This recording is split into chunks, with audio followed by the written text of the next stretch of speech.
Hello Internet, and welcome to Sans. We here at Sans have done a number of minifigure collection reviews at this point.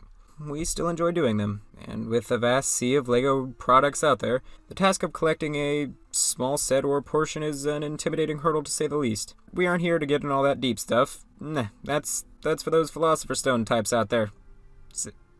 See what I did there? Because Philosopher's Stones is the title of both the book and the movie. Yeah, that is the extent of my knowledge of the Wizarding World. I'll stick to nerding over my animations, thank you very much. So with that said, we have the whole draft of the Wizarding World CMFs, here to show you. However, if what I said wasn't obvious enough, I have just a smidge of Harry Potter knowledge. I'm not going to talk into this microphone pretending I know the difference between Expelliarmus and Expelliarmus. Just saying that probably made a bunch of Harry Potter fans blind with rage. So if you were one of those white knights of wizards types, then take this as your cue to step on out. But feel free to come back to any of our other videos anytime. This will be all of the figures, sure, but it will also be the names we give them and the descriptions of who we think they are. Let's just take a look at numero uno. And that there is the extent of my Spanish. We're peaking in all sorts of fields today, guys. This one is easy. He is the Luke Skywalker of the Potterverse. Daniel Radcliffe himself. Harry Potter. Now this little startup has those more than just useful mid-legs slapped onto Mr. Radcliffe. With printing all around this Frodo wannabe, he even comes with his pet owl, Hedge Fund. Hedwig. That what I just said.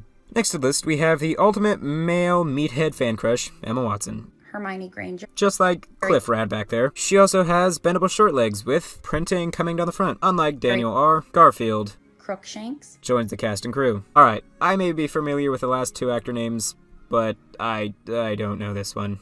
Ron Weasley. Hey, can you blame me, really? What else has he even been since the departure of the films? I have no idea either, but what I do know is that this figure looks just as good as the last two, even with the uniform messed up a little bit. To finish off the pet trio, we have the little rat guy with a tuft of fur on his head. Scabbers. Now it's time to drop the core cast and move on to some lesser-known characters. I base that entirely on who I know. Draco here is in his foosball attire. Draco Malfoy. Not only that, but he is a little one, making him almost a new character. He's got a green broom, the snitch, which is a brand new mold, and a wand. I would have preferred if he had a club instead of a wand, but that would be my only gripe with this dragon here. Alright, up to this point in the script, we have had the actual names of the characters. This person popped up, and if you were to put a gun to either mine or Corbin's head, and told us to name this person, we would no longer be uploading this riveting content. Luna Lovegood. What can I say about this figure? That it looks pretty good. I mean, it's utterly awesome. With a new color of bag and new skirt, an awesome printed tile, and that two-sided face is just so fun. So yeah, next figure. So the trend of the dreaded triple question mark in the place of the name continues here. I think his name is like Weevil or Weasel or something like that. Neville Longbottom. I don't know, but he's real cool here. Under his coat, the Gryffindor attire shows. His hair mold is a new color, and not to mention the new screaming head tuber monster type thing. Best part of this figure, the mid-legs with that printing on them. That would make a good number of people happy, including myself. That's 3 for 3 on the 3 question. Now let's see how far we can go. This skirt-wielding person is the female type. Chao Chang. While seemingly uninteresting compared to many of the other figures on this list, actually has some hidden elements that many wouldn't notice from the pictures. First of all, her hair is a rubbery plastic, and she is another figure with the mid-legs that don't have any printing on them. Not to mention the owl she is carrying is unique. Oh, I know this guy. It's one of those ones with the weird fan crush on Emma Watson, right? Dean Thomas. Right, well, he's neat and all with the mid-legs and the flag, but beyond that I have no idea who he is. Voldemort. Voldemort.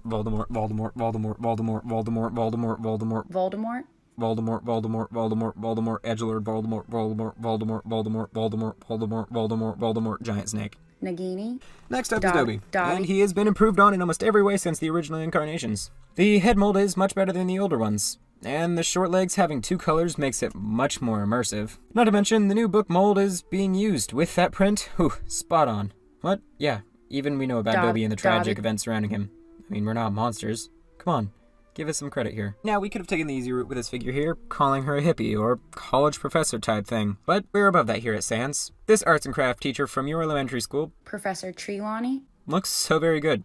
She has a newer dress piece, which has been overlooked, and I think it deserves way more praise than it gets. Her hair mold is fun to say at the least, and who wouldn't love a teacup and saucer? This guy, yeah, I don't know. If I were a gambling man, the Tri-State City Cup and the tracksuit would make me to believe that he is an athlete, or an Eastern European. But, you know, before any potential Eastern Europeans get upset, It's alright, I'm half Eastern European, so I'm allowed to say it. I have a pass. At the least, this guy has some cool pants.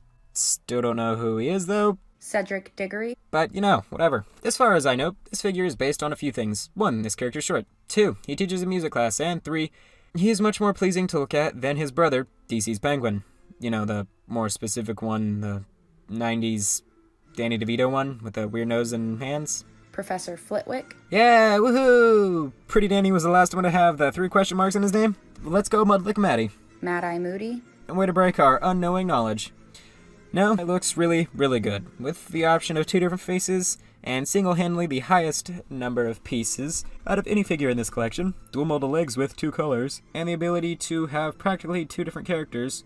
What's not to love? How about it, folks? We've come full circle. Now back to Harry Rad Potter. to Cliff. But this time, it's just about a movie's time younger, with short legs and an old new do. His legs, by the way, have all sorts of colors, but who cares about how good this figure looks with that cloak right here? I mean, I can't wait to keep not seeing him. Rounding off the Wizards of Waverly Place minifigures, we have Gandalf, the most powerful, awesome, talented, most moth talk, orc slaying, eagle flying, divine ascending, hobbit guiding, bad out there. Oh, wait, no, hold up. I'm getting word from upstairs that this is not, in fact, the Gandalf, but some other loser with a stick Albus and Dumbledore. not a staff. My bad for getting your hopes up. Okay, this wouldn't be a complete set without the Fantastic Beast characters, but we have another video we would like to them on. But we don't want to waste a voice actor we conscribed into helping us. So here's a quick rundown of... Newt Scamander. Tina Goldstein. Jacob Kowalski. Queenie Goldstein. Credence Barebone. Percival Graves. And or Gellert Grindelwald. And let's not forget about the wee little Niffler there. So that's it. Every World of Wizards figure from the CMF draft. Or our versions of each one at least. If you're a Potterhead and took offense to this, please subscribe to our channel where we cannot make any future promises towards not butchering all of your favorite characters. And if you aren't already subscribed and would like to be a part of our little group, then, shoot, we're about to peak anyway, so you'll experience the best we have to offer. More importantly than leaving a like or comment, which, don't hesitate to do, but more importantly nonetheless, please share this with all those who love LEGO. Not to help us here at Sans, but to spread the word that there is yet another LEGO-based YouTube channel. It's a newer concept we've thought up, and we really think it'll catch on. Also, let's hear it for the voice gal in this video. We literally have no idea who most of these people are, so having an in-house expert on all things Harry, aka our sister, was more than helpful. Thank you, sister. I've been Taylor with Sans. Thanks for watching.